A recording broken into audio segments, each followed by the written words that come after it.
달러가 무너지고 있습니다. 지난주 달러 인덱스가 일주일 만에 2% 넘게 급락했어요. 이건 4월 관세 폭탄 사태 이후 최악의 낙폭입니다. 블룸버그는 달러 패권의 균열이라고 보도했고 월스트리트 저널은 트럼프발 신뢰 위기라는 표현까지 썼어요. 혹시 이재명 대통령이 달러 떨어진다고 했으니까 떨어진 거 아니야? 라고 생각하시는 분 계신가요? 아닙니다. 전혀요. 달러 약세는 이미 몇 달 전부터 진행되던 구조적 흐름이에요. 한국 대통령의 발언 하나로 세계 기축통화가 흔들릴 리 없죠. 그런데요, 저는 개인적으로 이 하락이 오래 못 간다고 봅니다.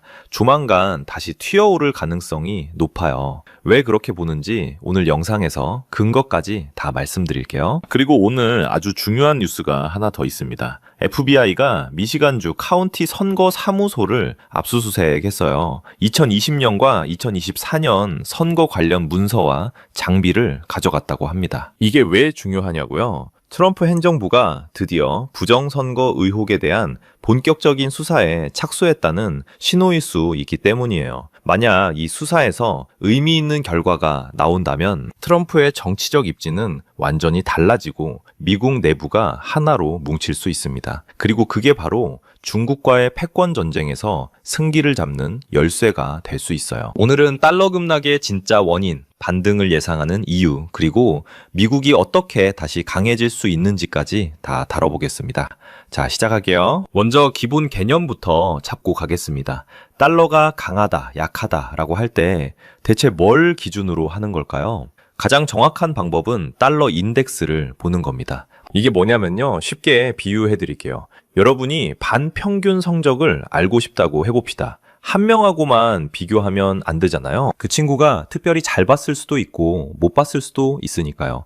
그래서 반 전체 학생들 성적이랑 비교해야 정확하죠. 달러 인덱스도 마찬가지예요. 달러를 유로와 하나랑만 비교하면 달러가 약해진 건지 유로가 강해진 건지 알 수가 없어요. 그래서 유로, 엔, 파운드, 스위스 프랑 등 주요 6개 통화를 가중치를 줘서 바구니처럼 묶어놓고 이 바구니 전체에 대해 달러가 얼마나 강한지를 측정하는 거죠. 이 인덱스가 올라가면 달러가 강해지는 거고 내려가면 약해지는 겁니다. 아주 단순하죠? 그런데 여기서 중요한 포인트가 하나 있어요. 달러 인덱스는 다른 통화에 대한 상대적 가치만 보여줍니다. 금이나 은 같은 실물 자산에 대한 가치는 반영하지 않아요. 왜 이게 중요하냐고요? 최근에 금과 은 가격이 달러 대비 폭등했거든요. 2026년 1월 기준으로 금 가격은 온스당 5,000달러를 넘어 5,500달러 선을 위협하고 있고 이건 역대 최고치에 근접한 수준입니다. 다시 말해서 달러 인덱스만 봐서는 달러의 진짜 약세를 과소평가할 수 있다는 뜻이에요. 실제로는 인덱스가 보여주는 것보다 달러가 더 많이 약해졌을 가능성이 높습니다. 자, 이제 최근 달러의 흐름을 시간 순서대로 따라가 볼게요.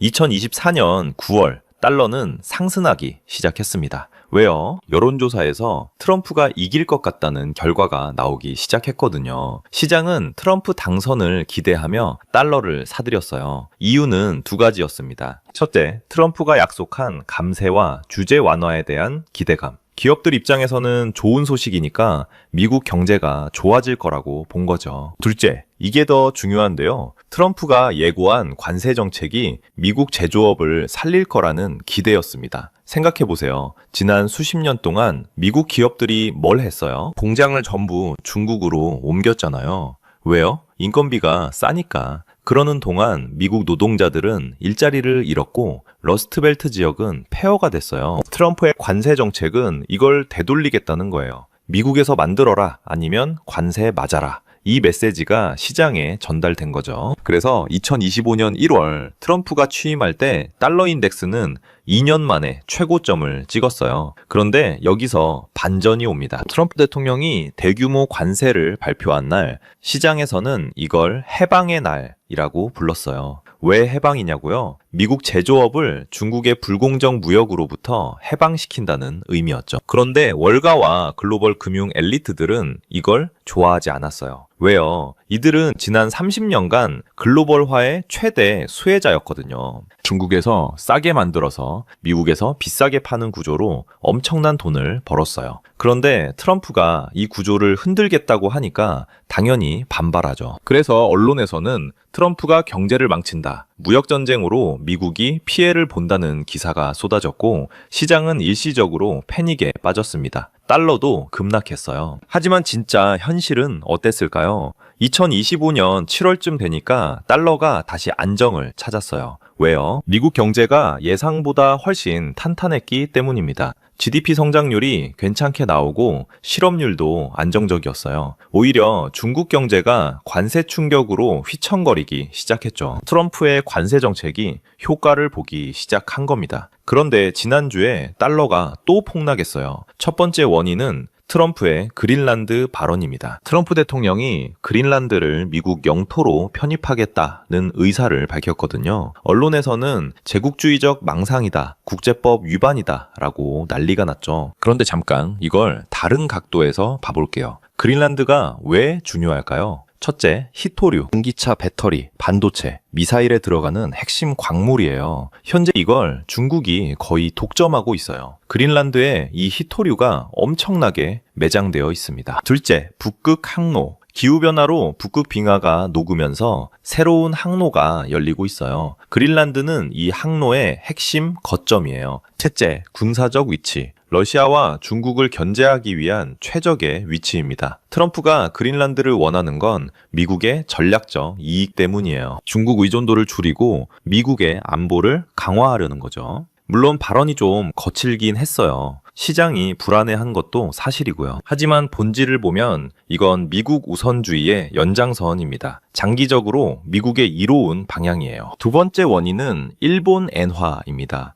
달러 인덱스에서 일본 엔화가 차지하는 비중이 약 13.6%예요. 꽤 큰 비중이죠. 최근 몇 달간 엔화는 계속 약세였어요. 2024년 9월에 달러당 145엔이었던 게 2025년 1월 초에는 160엔 가까이 갔거든요. 그런데 지난주에 일본 중앙은행 BOJ가 환율 시장에 개입했어요. 달러를 팔고 엔화를 사서 엔화 가치를 올린 거죠. 재미있는 건 미국도 이 개입을 도왔다는 점입니다. 왜요? 트럼프 행정부는 약한 엔화가 일본 수출 업체들에게 불공정한 이점을 준다고 봤어요. 생각해보세요. 엔화가 약하면 일본 자동차가 미국에서 더 싸게 팔려요. 그러면 미국 자동차 회사들이 피해를 보잖아요. 트럼프 입장에서는 공정한 무역을 위해 엔화가 좀 강해지는 게 낫다고 판단한 겁니다. 물론 이 과정에서 달러 인덱스는 하락했어요. 하지만 이건 의도된 조정에 가깝습니다. 추가로 스위스 프랑도 강세를 보였어요. 시장이 불안할 때 투자자들이 안전자산을 찾으니까요. 이것도 달러 인덱스를 끌어내렸습니다. 세 번째 원인은 미국 정부 셧다운 위기입니다. 최근 미니애폴리스에서 국경 수비대 관련 사건이 발생했고 민주당 의원들이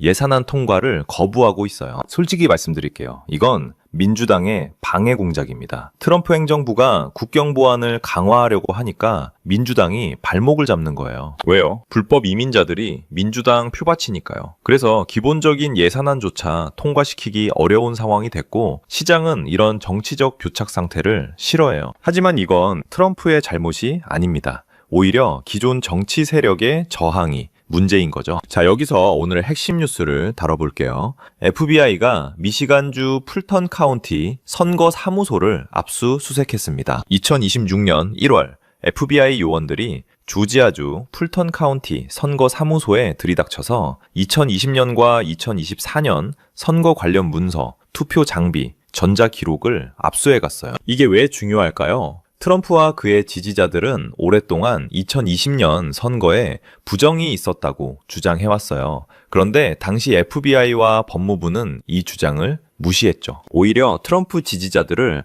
음모론자라고 몰아세웠어요. 하지만 지금은 상황이 다릅니다. 트럼프가 다시 대통령이 됐고 법무부와 FBI 수장이 바뀌었어요. 이제 제대로 된 수사가 가능해진 겁니다. 만약 이 수사에서 실제 부정선거의 증거가 나온다면 첫째, 트럼프의 정당성이 완전히 입증돼요. 그가 옳았다는 게 공식적으로 확인되는 거죠. 둘째, 민주당과 기존 정치 세력의 신뢰가 무너져요. 그들이 얼마나 부패했는지 전 국민이 알게 되는 겁니다. 셋째, 미국이 하나로 뭉칠 수 있어요. 지금 미국은 좌우로 극심하게 분열되어 있잖아요. 그런데 부정선거가 입증되면 진짜 적이 누구인지 명확해지는 거예요. 내부의 부패 세력과 그들의 배후, 즉 중국 공산당이죠. 자, 여기서 큰 그림을 볼게요. 지금 세계는 미국과 중국의 패권 전쟁 한가운데에 있습니다. 중국은 지난 30년간 미국의 기술을 훔치고 불공정 무역으로 성장하고 전 세계의 영향력을 확대해 왔어요. 그리고 중국 공산당의 전략은 뭐예요? 미국을 내부에서 분열시키는 것입니다. 틱톡으로 미국 청소년들의 정신을 오염시키고 펜타닐을 미국의 밀수해서 수만 명을 죽이고 미국 정치인들을 매수하고 미국이 분열되어 있으면 중국에게 유리해요. 하나로 뭉치면 중국은 절대 이길 수 없거든요. 그래서 FBI의 선거 수사가 중요한 겁니다. 이 수사를 통해 미국 내부에 부패 세력이 청산되고 중국과의 연결고리가 드러나면 미국은 드디어 진짜 적에게 집중할 수 있어요. 그리고 그때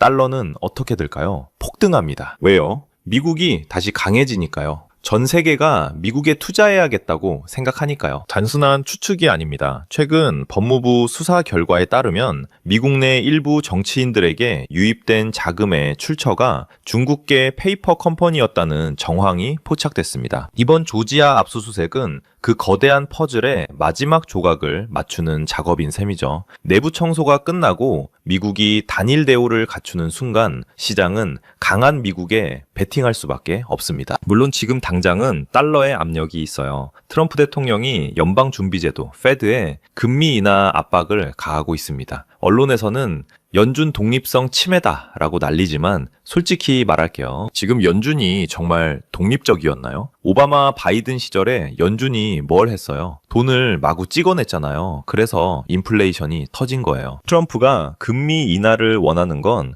미국 제조업을 살리기 위해서예요. 금리가 너무 높으면 기업들이 투자를 못 하거든요. 물론 균형이 필요합니다. 하지만 트럼프의 의도 자체는 미국 경제를 위한 거예요. IMF 데이터에 따르면 달러의 외환 보유고 비중이 줄어들고 있다고 해요. 하지만 현실을 봅시다. 중국 위안화가 달러를 대체할 수 있을까요? 절대 못해요. 중국은 자본 통제를 하고 있어요. 돈을 마음대로 넣었다 뺐다 할 수가 없어요. 어떤 투자자가 그런 통화를 신뢰하겠어요? 유로요? 유럽연합 자체가 흔들리고 있어요. 암호화폐요? 변동성이 너무 커요. 재미있는 사실은 최근 금이 유로화를 제치고 세계 2위의 예비 자산으로 올라섰다는 겁니다. 사람들이 달러를 못 믿어서 금을 사지만 그렇다고 위안화나 유로화를 사지는 않는다는 뜻이죠. 결국 달러가 싫지만 달러 말고는 쓸 게 없는 아이러니한 상황이 현재 달러 인덱스를 지탱하고 있는 본질입니다. 결국 현실적인 대안이 없습니다. 달러는 여전히 세계 기축통화예요. 자, 이제 핵심입니다. 왜 저는 달러 반등을 예상하는가? 2025년 4분기 GDP 성장률 2.3%, 실업률 4.1%, 유럽 저성장, 중국 부동산 붕괴, 디플레이션, 일본 구조적 침체, 비교가 안 돼요. 미국이 압도적으로 강합니다. 위기 시 달러로 돈이 몰린다. 2008년 금융위기, 2020년 코로나, 위기가 터지면 전 세계 자금이 어디로 갔어요? 미국 달러와 미국 국채입니다. 이건 앞으로도 바뀌지 않아요. 그리고 관세 정책으로 미국 제조업이 돌아오고 있어요. 중국 기업들이 미국에 공장을 짓겠다고 발표하고 있고요. 시간이 지날수록 트럼프 경제 정책의 성과가 드러날 겁니다. 미국 기준금리 3.5에서 3.75%, 유럽 2.15%, 일본 0.75%, 같은 돈을 넣으면 미국에서 이자를 더 많이 받아요. 당연히 달러로 돈이 몰리죠. 내부 정치가 안정되면 달러는 폭등한다. FBI 수사가 결실을 맺고 부패 세력이 청산되고 미국이 하나로 뭉치면 그때 달러는 역대 최고치를 향해 갈 겁니다. 자, 마지막으로 우리나라 이야기를 해볼게요. 최근 원달러 환율이 떨어지면서 달러 약세다, 좋은 거 아니야? 라고 생각하시는 분들 계실 거예요. 잠깐만요. 지금 좋아할 때가 아닙니다. 한국의 환율 상황 제대로 봅시다. 2026년 1월 초만 해도 원달러 환율이 1470원대까지 갔었어요. 역대급 원화 약세였죠. 지금은 1430원대로 좀 내려왔습니다. 그런데 이게 한국 경제가 좋아져서 내려온 게 아니에요. 앞서 설명드렸듯이 달러 인덱스 자체가 빠진 거예요. 엔화 강세, 유로 강세 때문이에요. 한국 원화만 특별히 강해진 게 아니라는 겁니다. 오히려 걱정해야 할 게 있어요. 트럼프 대통령이 뭐라고 했는지 아세요? 한국도 관세 협상을 약속했는데 한국 국회에서 이행을 하지 않는다 그러니 25% 관세를 물리겠다. 지금 미국은 전 세계를 상대로 관세 카드를 휘두르고 있어요. 중국, 멕시코, 캐나다는 이미 맞았고요. 한국은 아직 본격적인 타격을 받지 않았지만 협상 테이블에 올라와 있습니다. 미국 입장에서 한국을 어떻게 볼까요? 첫째, 무역 흑자국이에요. 한국은 미국의 반도체, 자동차, 배터리를 엄청나게 팔고 있어요. 2024년 기준 대미 무역 흑자가 약 440억 달러입니다. 트럼프가 제일 싫어하는 게 뭐예요? 무역 적자잖아요. 둘째, 환율 문제가 있어요. 트럼프 행정부는 원화가 인위적으로 약하게 유지되고 있다고 의심해요. 한국이 환율 조작해서 수출 경쟁력 높이는 거 아니냐는 거죠. 셋째, 방위비 분담금 협상도 걸려 있어요. 트럼프는 한국이 더 내야 한다고 계속 압박하고 있습니다. 환율이 잠깐 내려왔다고 안심하면 안 되는 이유가 여기 있어요. 트럼프가 한국에 관세를 때리면 삼성, 현대, SK, LG, 우리나라 주력 수출 기업들이 직격탄을 맞아요. 수출이 줄면 기업 실적이 나빠지고 주가가 떨어지고 경제가 흔들려요. 그러면 외국인 투자자들이 뭘 해요? 한국에서 돈을 빼요. 돈이 빠지면 원화는 다시 약해집니다. 환율이 또 치솟아요. 지금 원달러 환율이 1430원대인 게 안정된 게 아니에요. 폭풍 전에 고요일 수 있다는 거죠. 더 큰 그림을 봐야 합니다. 트럼프는 지금 미국에서 만들어라는 메시지를 전 세계에 보내고 있어요. 한국 기업들도 이 압박을 받고 있습니다. 실제로 삼성이 텍사스에 반도체 공장 짓고 있고 현대가 조지아에 전기차 공장 짓고 있잖아요. 이게 뭘 의미하냐면요. 한국에서 미국으로 돈이 나간다는 뜻이에요. 한국 기업들이 한국에 투자하는 게 아니라 미국에 투자하는 거죠. 장기적으로 한국 경제에 좋은 신호가 아닙니다. 정리하면 이렇습니다. 원달러 환율 좀 떨어졌다고 와 달러 약세다 하면서 좋아할 때가 아니에요. 첫째, 이건 달러 전체가 약해진 거지 원화가 강해진 게 아닙니다. 둘째, 트럼프의 관세 카드가 언제 한국을 향할지 몰라요. 협상이 잘못되면 환율은 다시 폭등할 수 있습니다. 셋째, 한국 경제 자체가 지금 좋은 상황이 아니에요. 수출 의존도가 높은데 세계 경제가 불확실하잖아요. 그래서 제 생각은요, 지금 방심하지 마세요. 오히려 달러 자산을 일부 확보해 두는 게 현명할 수 있어요. 환율이 다시 튀어오를 가능성에 대비하는 거죠. 그리고 트럼프 행정부의 대한국 정책을 주의 깊게 지켜보세요. 관세 협상 결과에 따라 한국 경제와 환율이 크게 요동칠 수 있습니다. 그래서 제 생각은요, 지금 달러 폭락에 겁먹지 말라는 겁니다. 오히려 지금이 달러 자산을 저가에 매수할 기회일 수 있어요. FBI 수사 결과를 지켜보세요. 트럼프 행정부의 정책 성과를 지켜보세요. 미국은 지금 대청소 중입니다. 청소가 끝나면 그 어느 때보다 강한 미국이 될 거예요. 조지아주 풀턴 카운티에서 터진 FBI 압수수색 뉴스, 그냥 미국 정치 뉴스라고만 생각하시나요? 아닙니다. 이 수사로 미국 내부 정치가 안정되고 트럼프의 추진력이 더 강해지면 그 화살은 더 빠르게 한국의 관세 협상으로 향할 겁니다. 미국이 내부 청소를 마치고 하나로 뭉칠 때 준비 안 된 우리만 낙동강 오리알이 될 수 있다는 뜻입니다. FBI의 선거 수사가 어떻게 진행되는지 주목하세요. 이게 게임 체인저가 될 수 있어요. 중국과의 패권 전쟁에서 미국이 이기려면 먼저 내부를 정리해야 합니다. 지금 그 작업이 진행 중이에요. 달러는 다시 강해질 겁니다. 오늘 영상이 도움이 됐다면 보통의 경제학 구독과 좋아요 부탁드리고요. 궁금한 점은 댓글로 남겨주세요. 다음 영상에서 또 뵙겠습니다. 감사합니다. 도널드 트럼프 미국 대통령이 폭탄 선언을 했습니다. 한국산 자동차, 목재, 의약품에 대한 관세를 15%에서 25%로 올리겠다는 겁니다. 10%포인트나 한 번에 확 올려버리는 거예요. 이로 인해 현대차 주가는 하루 만에 4.9% 폭락했고요. 삼성전자 역시 3% 넘게 빠졌어요. 코스피 5천 찍은 지 겨우 닷새 만에 벌어진 일입니다. 트럼프 대통령은 한국 국회가 우리와의 약속을 안 지켰다라고 합니다. 오늘은 트럼프 대통령이 말하는 약속이 정확히 뭔지 파헤쳐보고 왜 하필 지금인지 터트린 건지, 마지막으로 이 위기 속에서 여러분의 투자금을 지키는 구체적인 방법을 알려드리겠습니다. 오늘 영상 끝까지 안 보시면 여러분 계좌에 큰 손실이 올 수 있습니다. 지금 바로 시작합니다. 영상 시작 전 구독, 좋아요는 사랑입니다. 225년 7월 30일 그리고 10월 29일 한국과 미국 사이에 역사적 무역 합의가 체결됐습니다. 내용은 간단해요. 미국은 관세를 25%가 아닌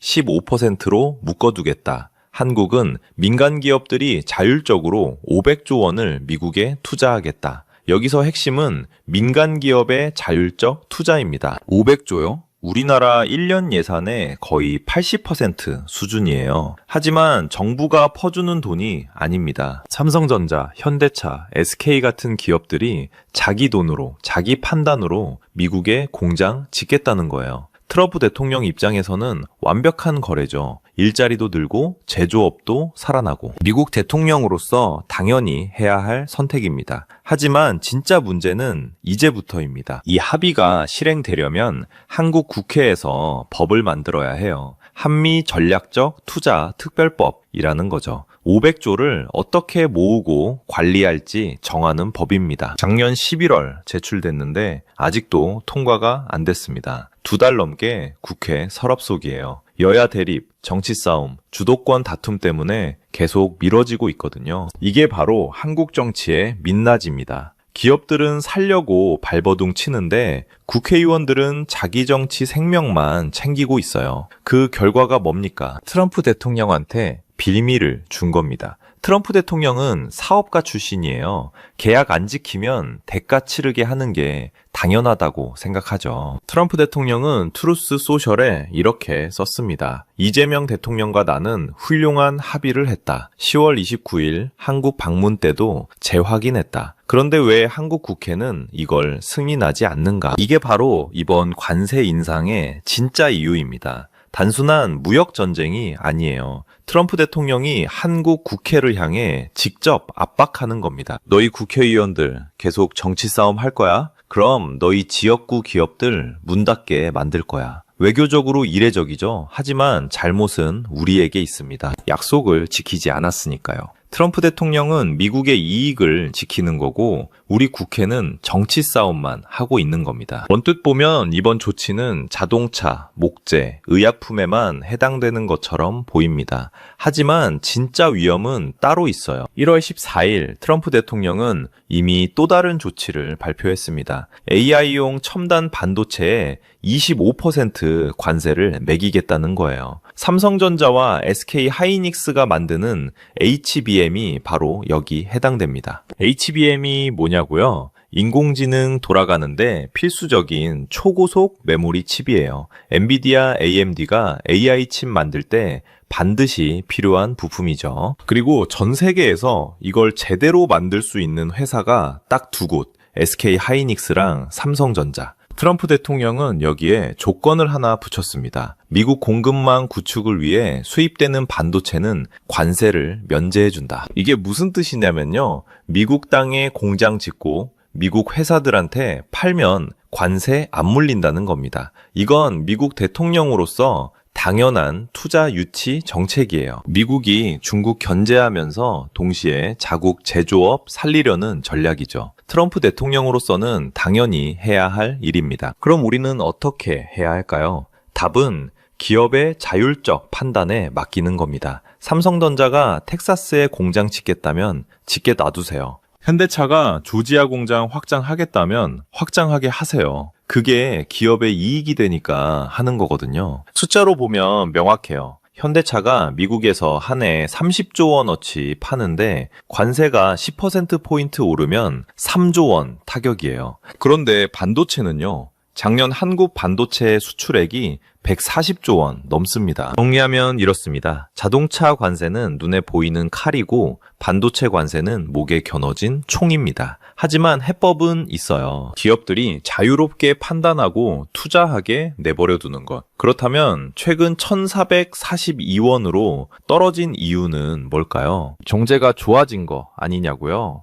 크게 두 가지 이유가 있습니다. 첫째, 원엔 디커플링 가능성입니다. 전통적으로 원화와 엔화는 함께 움직였거든요. 엔화가 약세면 원화도 약세, 마치 쌍둥이처럼요. 그런데 이제 시장이 다르게 보기 시작했어요. 왜냐고요? 한국의 반도체 경쟁력 때문입니다. 삼성전자, SK 하이닉스의 HBM 수요가 폭발적이거든요. AI 시대에 일본보다 한국이 더 강하다고 시장이 평가하기 시작한 겁니다. 실제로 1월 20일 이후 엔화는 계속 약세인데 원화는 반등했어요. 이게 바로 디커플링입니다. 정부가 인위적으로 만든 게 아니라 우리 기업들의 경쟁력을 시장이 인정한 거죠. 둘째, 마라라고 합의에 대한 기대감입니다. 마라라고는 트럼프 대통령의 플로리다 저택이에요. 지난 7월과 10월 여기서 한미 무역 합의가 이루어졌거든요. 타이밍을 보세요.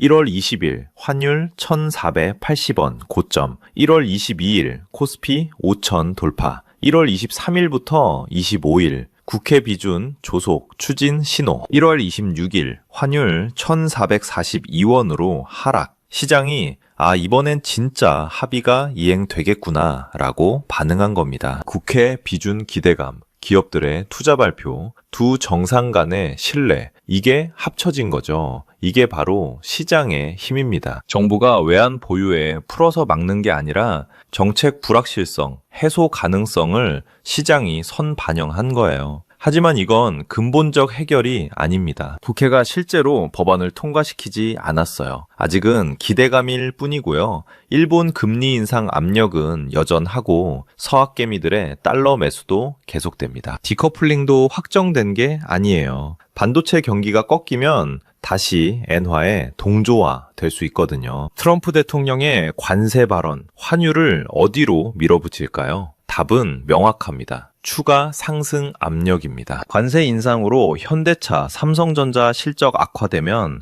외국인들이 한국 주식 팔고 나갑니다. 국회 비준 지연되면 한국 리스크 회피하죠. 수출이 줄면 달러가 덜 들어오고요. 그래서 시장 전문가들은 환율이 1,500원까지 갈 수 있다고 봅니다. 트럼프 대통령의 관세는 기름을 부은 겁니다. 일본 금리 인상이라는 불씨는 이미 타오르고 있었고 이제 기름까지 부어진 거죠. 이쯤 되면 명확해지셨을 겁니다. 코스피 5천은 축하할 일이 아니었어요. 오히려 경고 신호였죠.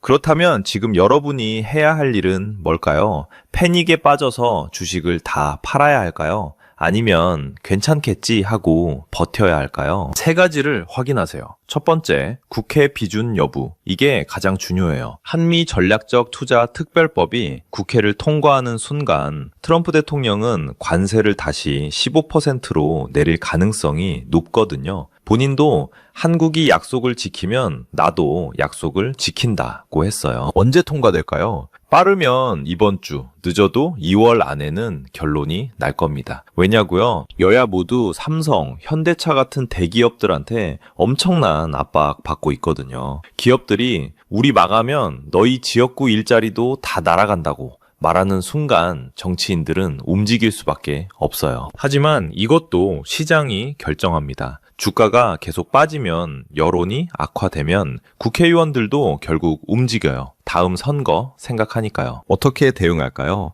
2월 말까지 지켜보세요. 비준 소식이 나오면 수출주, 그러니까 현대차나 삼성전자 같은데 비중 확대하시면 됩니다. 안 나오면요, 내수주나 배당주 중심으로 재편하는 게 안전해요. 두 번째, 원달러 환율 1,500원 선. 지금 1,442원이잖아요. 만약 1,500원을 돌파하면요, 이건 정부가 개입하는 레드라인이에요. 한국은행이랑 정부가 외환 보유액 동원해서 환율 방어에 나설 겁니다. 하지만 이건 근본 해법이 아니에요. 문제는 우리 외환 보유액이 무한정은 아니라는 거예요. 작년 말 기준 약 4,140억 달러 정도 있는데 계속 환율 방어에 쓰면 줄어들겠죠. 외환 보유액이 3,000억 달러 밑으로 떨어지기 시작하면요. 그때부터는 진짜 위험한 신호입니다. 근데 환율이 오르는 게 나쁜 것만은 아니에요. 수출 기업 경쟁력이 올라가거든요.